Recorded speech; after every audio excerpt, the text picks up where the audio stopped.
I'm William Gibson, and I've been asked to speak to you, if not about the apocalypse, then about the apocalyptic.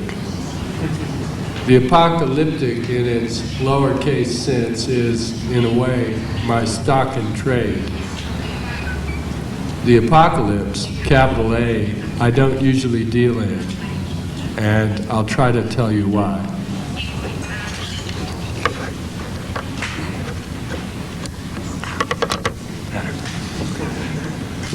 Here we are today in this vast, ancient, and utterly contemporary human settlement, Mexico City, a place whose history is literally amazing. This is my first visit to the Federal District, to a place I've long been curious about. That we know something of the history of this place, of any place, singles us out from every other species on this planet. Time moves in one direction, memory in another, and we are that strange species that constructs artifacts intended to counter the natural flow of forgetting. I sometimes think that nothing really is new, that the first pixels were particles of ochre clay, the bison rendered in just the resolution required. The bison still function perfectly all these millennia later, and what screen in the world today shall we say that of in a decade? And yet the bison will be there for us on whatever screens we have, carried out of the primal dark on some impulse we each have felt as children, drawing.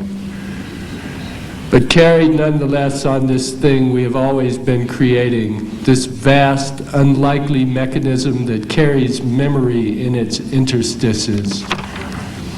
This global, communal, prosthetic memory that we have been building since before we learned to build. And we today have lived through a strange time. I know this because when I was a child, the flow of forgetting was relatively unimpeded. I know this because the dead were less of a constant presence then, because there was once no rewind button, because the soldiers dying in the Somme were black and white and did not run as the living run, because the world's attic was still untidy, because there were old men in the mountain valleys of my Virginia childhood who remembered a time before recorded music. When we turn on the radio in a New York hotel room and hear Elvis singing Heartbreak Hotel, we are seldom struck by the peculiarity of our situation, that a dead man sings. In the context of the longer life of the species, it is something that only just changed a moment ago. It is something new, and I sometimes feel that yes, everything has changed. This perpetual toggling between nothing being new under the sun and everything having very recently changed, absolutely, is perhaps the central driving tension of my work.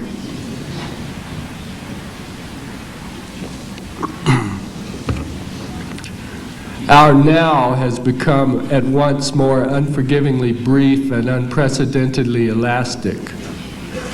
The half-life of media product grows shorter still, till it threatens to vanish altogether, everting into some weird quantum logic of its own.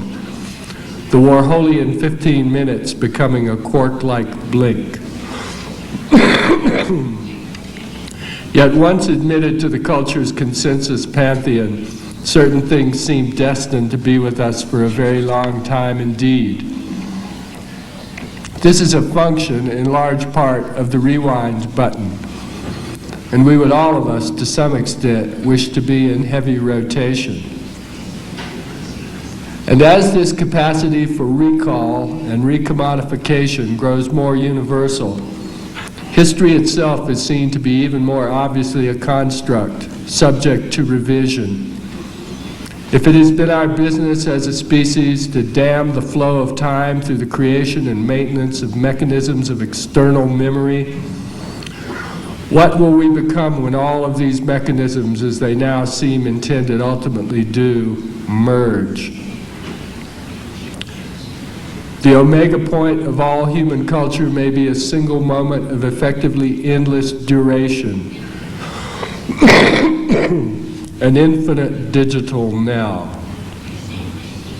But then again, perhaps there is nothing new in the end of all our beginnings, and the bison will be there, waiting for us.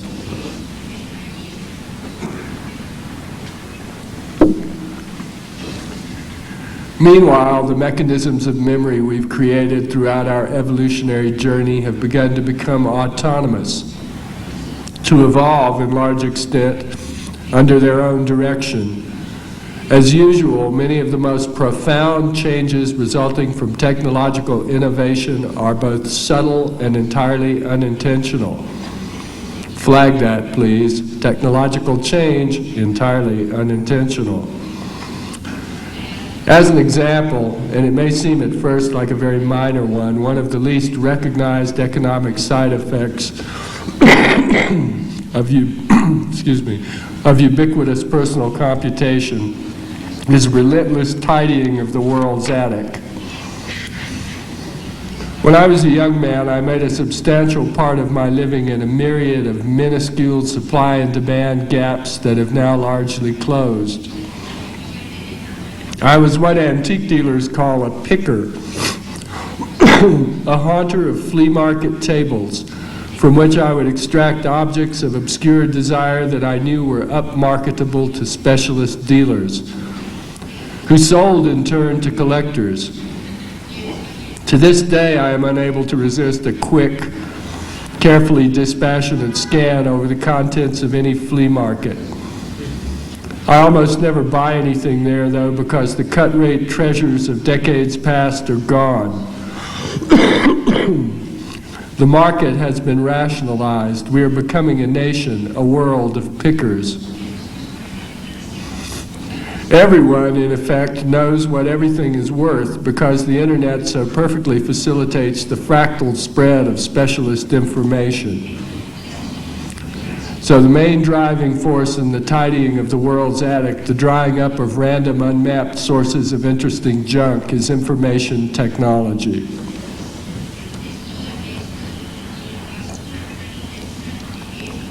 We are mapping literally everything from the human genome to the last surviving examples of 1950s American workwear.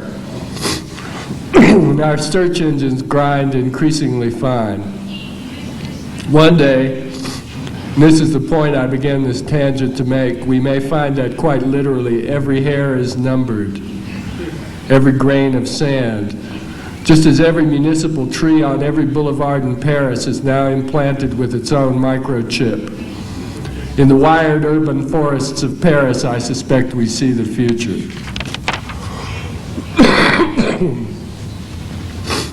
And our history, our broader culture, will be affected in a very similar way. Digital technology, in the broadest sense, will show us an entirely new and evolving past. The one we have today at exactly this moment, the best we've been able to assemble, is terribly fragmentary. With an exponential increase in computing power and an equally exponential decrease in its cost, we will tidy the attic of the species. New remote sensing technologies, some undreamed of today, will uncover new marvels in places like Mexico City, where simple subway excavations have already revealed marvels. The blind earth will give up its mysteries as never before, and our ancestors will stand before us in that same digital now. But I told you when I began that I do not usually deal in the capital A apocalypse. What I've said so far has to do with the ongoing, the daily, the little a apocalyptic. And I believe that each of us today is aware to some degree of some convulsive quality in contemporary existence, which may actually be new in the experience of the species. There are too many first times today too many last times.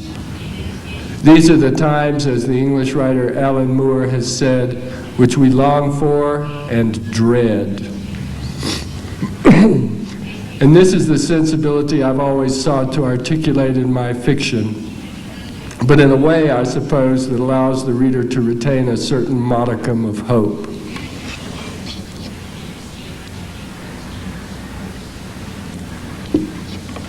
As for the capital A apocalypse, I think I am immune to it, or in any case, immune to worrying over it.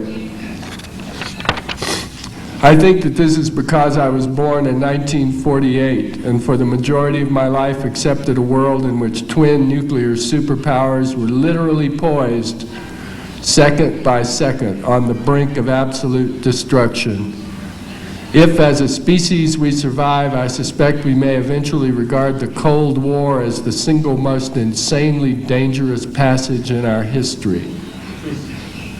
While we're on the subject, I can't help bringing up a recently uncovered piece of Cold War history which I think serves as a benchmark for the extent of the extremity of the period through which my generation has lived. At the height of the Cold War, it seemed, the Russians were very aware of how far behind the U.S. they had lagged, though this was in itself one of their most closely held secrets. They were convinced the U.S. might execute an arbitrary first strike at any time. In a fit of anomie, their leaders decided that, as it was a foregone conclusion that the U.S. might obliterate them at any moment, life in a world without a Soviet Union would not be worth living. So they designed the mother of all bombs. It consisted of thousands of tons of plutonium, and this just for a trigger. The whole thing was to be housed in a huge ship disguised as a luxury liner. A Soviet luxury liner, one supposes, but never mind. It would perpetually cruise the oceans of the world, ever alert to excessive levels of radioactivity in Russia. If it detected these, the assumption would be that Russia was gone. It would then detonate, sterilizing the entire planet. One of the most striking aspects of the plan was how thoroughly automatic it would all be. If the Geiger counter hit a certain number, off it would go, without any human making the decision.